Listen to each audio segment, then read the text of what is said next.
기독교인들이 어딘가에 갔을 때 왜 특별한 은혜가 임한다고 말할까요? 도대체 기독교인들 삶에는 어떤 비밀이 있을까요? 안녕하세요. 하루를 말씀으로 시작하는 오늘의 묵상입니다. 오늘은 사무엘상 5장 1절에서 12절 말씀을 통해 성도 위에 임하는 하나님의 임재에 대해 함께 묵상하겠습니다. 먼저 성경 말씀을 듣겠습니다. 블레셋 사람들이 하나님의 궤를 빼앗아 가지고 에베네셀에서부터 아스돗에 이르니라. 블레셋 사람들이 하나님의 궤를 가지고 다곤의 신전에 들어가서 다곤 곁에 두었더니 아스돗 사람들이 이튿날 일찍이 일어나 본즉 다곤이 여호와의 궤 앞에서 엎드려져 그 얼굴이 땅에 닿았는지라. 그들이 다곤을 일으켜 다시 그 자리에 세웠더니 그 이튿날 아침에 그들이 일찍이 일어나 본즉 다곤이 여호와의 궤 앞에서 또다시 엎드려져 얼굴이 땅에 닿았고 그 머리와 두 손목은 끊어져 문지방에 있고 다곤의 몸뚱이만 남았더라.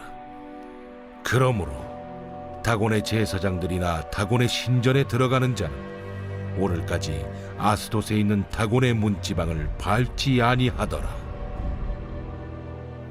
여호와의 손이 아스돗 사람에게 엄중히 더하사 독한 종기의 재앙으로 아스돗과 그 지역을 쳐서 망하게 하니 아스돗 사람들이 이를 보고 이르되 이스라엘 신의 궤를 우리와 함께 있지 못하게 할지라. 그의 손이 우리와 우리 신 다곤을 친다 하고 이에 사람을 보내어 블레셋 사람들의 모든 방백을 모으고 이르되 우리가 이스라엘 신의 궤를 어찌하랴? 그들이 대답하되 이스라엘 신의 궤를 가드로 옮겨가라. 이스라엘 신의 궤를 옮겨갔더니 그것을 옮겨간 후에 여호와의 손이 심히 큰 환난을 그 성읍에 더하사 성읍 사람들의 작은 자와 큰 자를 다 쳐서 독한 종기가 나게 하신지라. 이에 그들이 하나님의 궤를 에그론으로 보내니라. 하나님의 궤가 에그론에 이른즉 에그론 사람이 부르짖어 이르되 그들이 이스라엘 신의 궤를 우리에게로 가져다가 우리와 우리 백성을 죽이려 한다 하고 이에 사람을 보내어 블레셋 모든 방백을 모으고 이르되 이스라엘 신의 궤를 보내어 그 있던 곳으로 돌아가게 하고 우리와 우리 백성이 죽임당함을 면하게 하자. 이는 온 성읍이 사망의 환난을 당함이라. 거기서 하나님의 손이 엄중하심으로 죽지 아니한 사람들은 독한 종기로 치심을 당해 성읍의 부르짖음이 하늘에 사무쳤더라. 사람에게는 영이 있습니다. 우리 안에 있는 영은 겉으로 보이지 않지만 주변 사람들에게 특별한 파동과 느낌을 전달합니다. 예를 들면 사랑하는 감정이 생기면 상대방이 그 마음을 느끼게 됩니다. 말하지 않았는데도 상대방이 내가 사랑하는 마음이 생겼다는 것을 알게 되죠. 물론 좋아하는 감정을 감추지 못해서 겉으로 크게 드러내는 사람이라면 당연히 상대방이 쉽게 알아차릴 수 있을 겁니다. 그런데 굳이 겉으로 티를 내지 않는 상황이었는데도 우리는 상대가 나를 좋게 여기는 것을 어렴풋이 느낄 때가 있습니다. 우리가 이렇게 느끼는 것은 우리의 영이 먼저 상대방의 마음을 감지하기 때문입니다. 이러한 원리를 생각해 보면 우리의 영이 어떤 상태를 유지하고 있는가가 상당히 중요합니다. 내가 우울한 감정에 빠져 있으면 내 주변에 있는 친구나 가족들도 우울감이 전염될 수 있습니다. 반대로 내가 마음이 평안하면 내 주변에 있는 지인들과 친구들도 나를 통해 평안함을 느낄 수 있습니다. 이런 분위기가 만들어지는 이유는 우리의 영이 무엇의 영향을 받고 있는지를 고스란히 보여주기 때문입니다. 만약에 우리가 돈의 영향을 받는다면 우리의 행동에는 어떤 모습들이 드러날까요? 돈을 버는 일이라면 눈에 불을 켜게 될 것입니다. 그리고 내 돈을 잃지 않으려고 안간힘을 쓸 것입니다. 결국 이런 사람 옆에 있으면 주변 사람들도 덩달아 돈을 쫓는 사람이 되어갈 것입니다. 만약에 우리가 쾌락에 영향을 받았다면 우리의 행동에는 어떤 모습들이 드러날까요? 육체의 쾌락을 채우기 위해서 자신의 양심과 도덕성을 버리게 될 것입니다. 결국 이런 사람과 친구가 되면 함께 쾌락에 빠지게 되고 심한 경우 범죄에 연루될 수 있습니다. 만약에 우리가 거룩한 성령님께 영향을 받았다면 우리의 행동에는 어떤 모습들이 드러날까요? 먼저는 우리의 행동이 죄에서 멀어지는 삶으로 나아갑니다. 거짓과 정욕과 욕심과 교만이 사라지게 됩니다. 그리고 진실하고 정직한 삶으로 변하게 됩니다. 결국 우리를 통해서 함께 있는 지인들과 가족들이 예수님을 보게 됩니다. 종종 참된 기독교인들이 식당이나 가게를 방문했을 때 장사가 잘 안 되던 곳에 갑자기 사람들이 몰려오는 경험을 이야기하곤 합니다.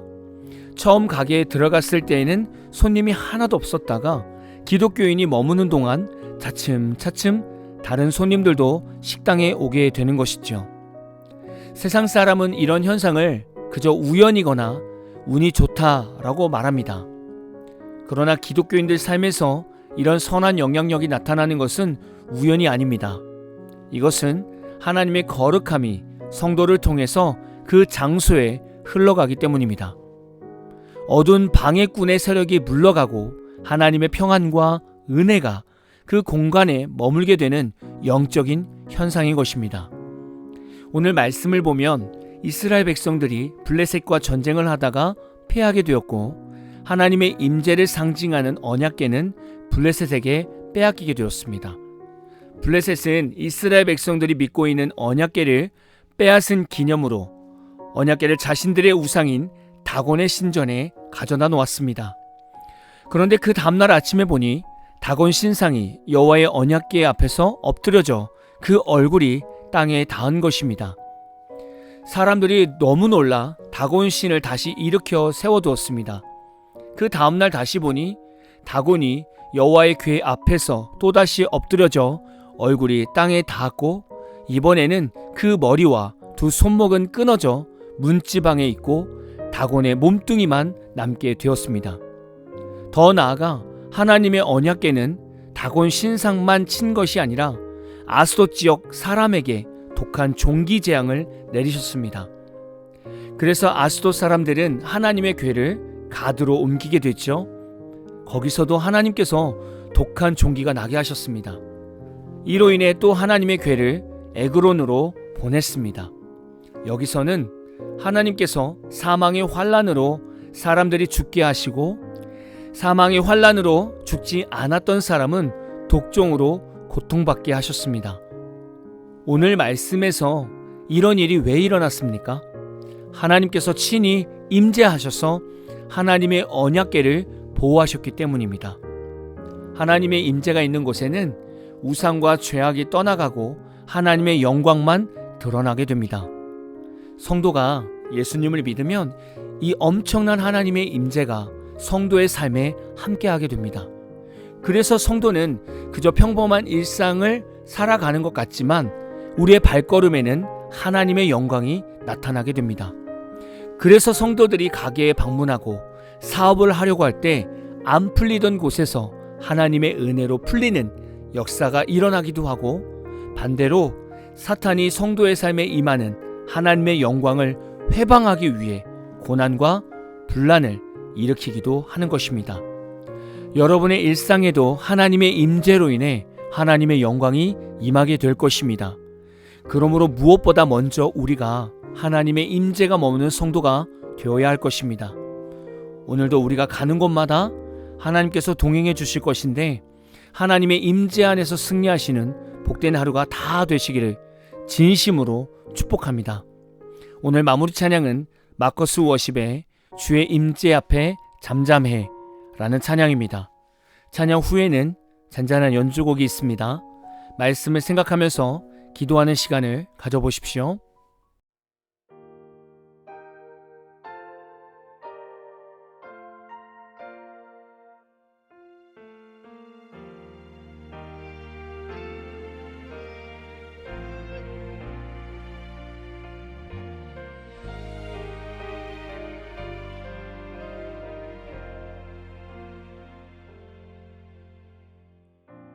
주의 임재 앞에 잠잠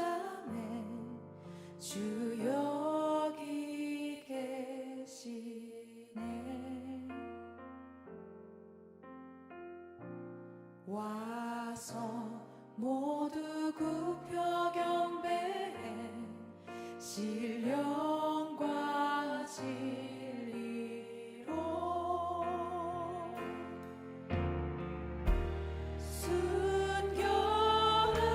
순결하신 주님 거룩한 손전에 주의 임재 앞에 잠잠해 주 여기 계시네.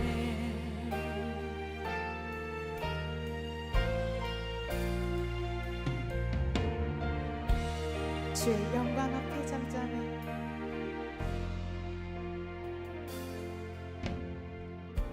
주의 영광 앞에 잠잠해 주의 빛 비치네.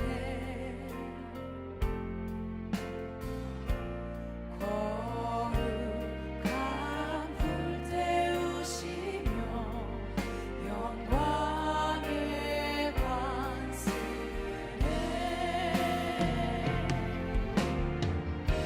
주 영광 찬란해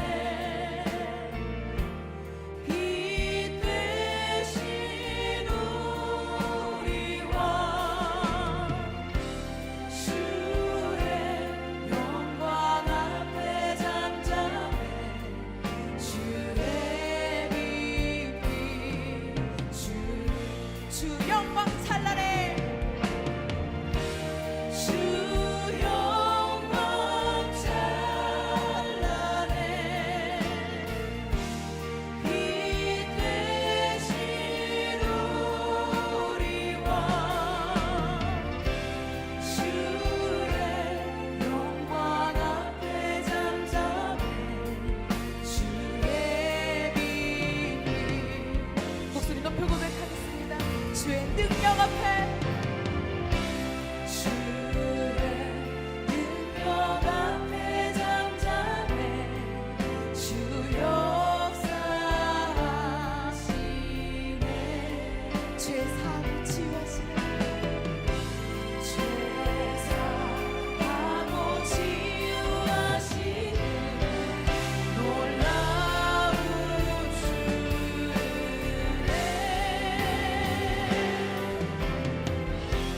주 믿는 자에게 능치 못함 없네. 주의 능력 앞에 잠잠해 주 역사 주 믿는 자에게 주 믿는 자에게 능치 못함 없네. 주의 능력 앞에 잠잠해 주 역사 주 믿는 자에게 주 믿는 자에게 능치 못함 없네. 주의 능력 앞에 잠잠해 주 역사하시네. 주의 능력 앞에 주의 능력 앞에 잠잠해 주 역사하시네. 오늘도 우리 가운데 역사하신 그 주님께 감사와 영광의 박수 올려드리겠습니다.